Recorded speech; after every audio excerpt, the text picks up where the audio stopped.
All right, here we are with part 5 of box 6 of our 45 RPM vinyl records. And we're starting off with a real treasure, in my opinion, Cheech and Chong, Sister Mary Elephant, from the Big Bamboo album, 1972. Now, this is 6 years before Up in Smoke. You know, they had a successful album career before they started doing films. After having gotten together after having gotten together in 1969, they had their first album in 71, but it was 78 before Up in Smoke hit the theaters. So this is a really nice find in really excellent condition.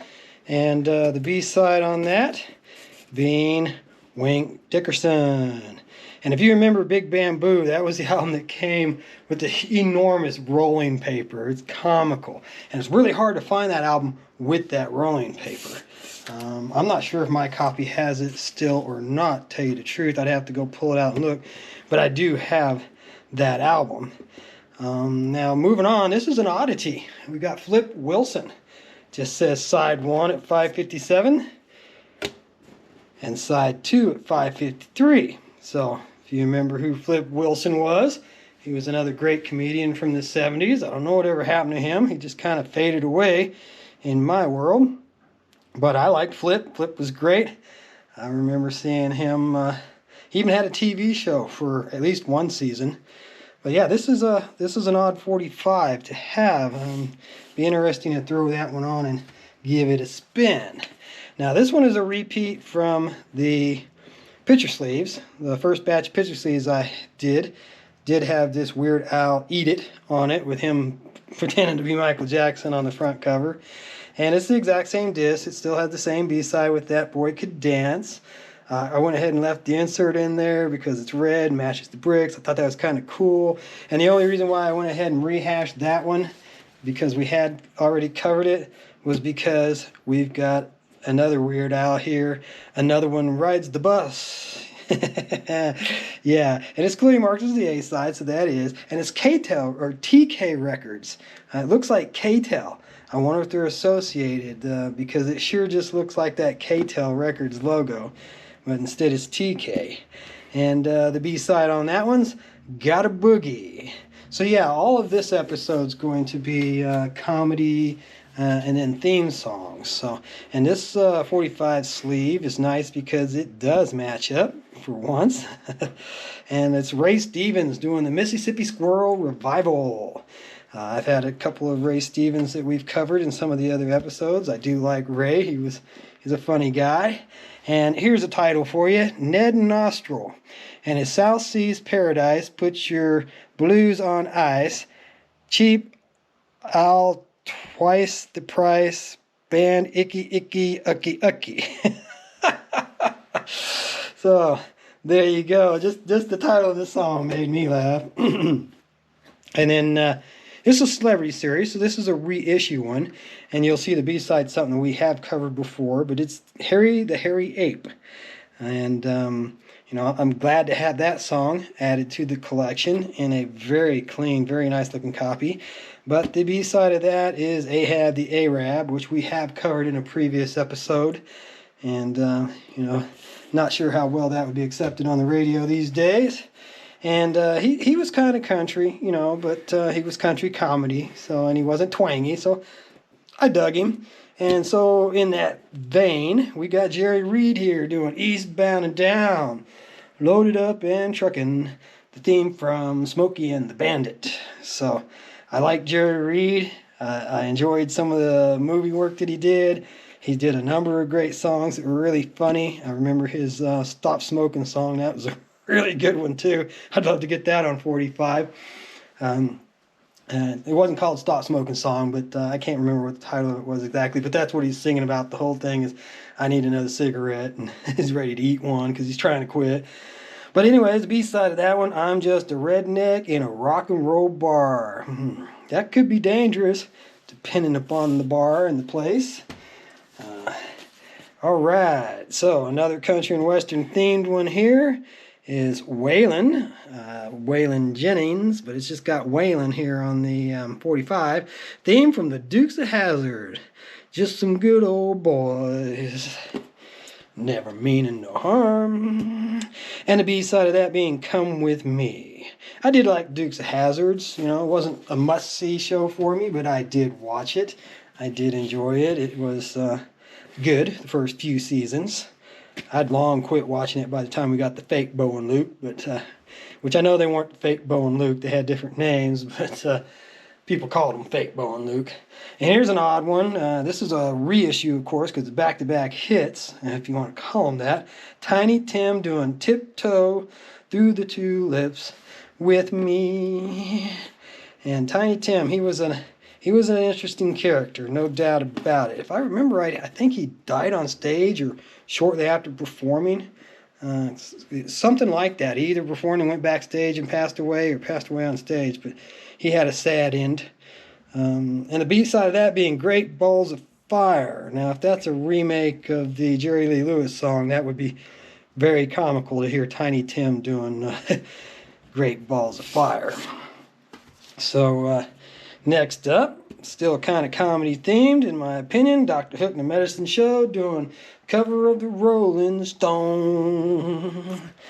And the B-side of that one was Queen of the Silver Dollar. That one seems to ring a bell too. I might actually recognize that one if I put it on. Being from 1972, I was being exposed to a lot of country and western music in 72 because I was young and not in charge of the radio dial. Especially driving around. So here's just straight up bubblegum from the 60s. Lonnie Dungan and his skiffle group doing Does Your Chewing Gum Lose Its Flavor on the Bedpost Overnight. And that's a really fun song. My wife would really like that one. She loves the bubblegum stuff. And the backside of that, this is another one of those odd ones with Mac and Katie Kissin doing Chirpy Chirpy Cheep Cheep. Okay, so this is clearly a reissue with two different artists, because I know I've got Does Your Bubblegum Lose Its Flavor on a 45 different version than that. Now we're going to get into some theme songs, and this is kind of interesting because we got Nadia's theme from The Young and Restless, which I couldn't hum it to you. You can be grateful probably for that. And the reason why I'm going ahead and showing it to you is because I've got two, and they're different. The B-side of this is Down the Line, Barry DeVorizon and Perry Botkin Jr. Now, I don't know those individuals at all, and I can't even tell you Nadia's theme, but the very next 45 in the box was The Ventures doing Nadia's theme from The Young and the Restless. Interesting, huh? What's even more interesting is on the B-side, it's got them doing the Safaris' Wipeout, which I like The Ventures. They did, I think they did predominantly instrumental songs. So did the Safaris. So Wipeout, that's a really great instrumental song. I'm sure that most of you are going to know and or recognize. So here's an RCA Gold series sleeve, and the disc matches. It's the Pink Panther theme from the Pink Panther, Henry Mancini and his orchestra. So I believe this is the first original version of the Pink Panther theme, because the cartoons did come after the movie, if I'm right. I think they did. The movie had a animated intro, and that spurred the cartoon series to be created. But B-side of this being Dear Heart, from the motion picture Dear Heart, which I don't know. I didn't even know there was a motion picture called Dear Heart. But the next 45 in the stack is another version of the Pink Panther theme from 1978. Now this says it's come from The Revenge of the Pink Panther. It's still Henry Mancini and his orchestra. So that's rather interesting. Two different versions of the Pink Panther theme from two different movies in the series. It's kind of nice to have. And the B-side of that being A Touch of Red. How those two Pink Panther themes really vary, I couldn't tell you. But now we've got 3 James Bond theme songs in a row coming up here. And to me, that's just really cool. I'm a big James Bond fan, especially the Sean Connerys. And this is Nancy Sinatra doing You Only Live Twice, which was a Sean Connery. And that's really cool to have. B-side of that being a song I don't recognize, though, Jackson. But it's Nancy Sinatra with Lee Hazelwood. The first side did not have Lee Hazelwood, but it's produced by Lee Hazelwood. So he was involved with both of those songs to one degree or another. And then next up, we've got Shirley Bassey. Not real sure of the pronunciation of her last name, Basie or Basie or something along those lines. But Diamonds Are Forever, which was the last James Bond film that Sean Connery did, if you don't count Never Say Never Again, which was done considerably years later and is not considered a part of the official canon. And the B-side of that was For the Love of Him. So, and what do we have next? I was just talking about it. Never Say Never Again. Lanny Hall. Don't recognize her name at all, but I definitely do know the Never Say Never Again movie, and the song, maybe kind of a little bit, but the B-side is the exact same thing, just with a price tag on it. You'll see it's a promotion copy, not for sale, and yes, the other side was the exact same. I just chose that show you that one first because it didn't have the price tags on there. So, for right now, we're going to end this with a non-comical song. It is an oldies reissue on Atlantic, but it's Genesis saying, "That's all, folks." And no, that's not how it's sung, but it's still a good song to end this episode with. And the B-side being Taking It All Too Hard. So, there will be a part 6 for this box and probably a part 7, so be sure to join us for those. Have a great day.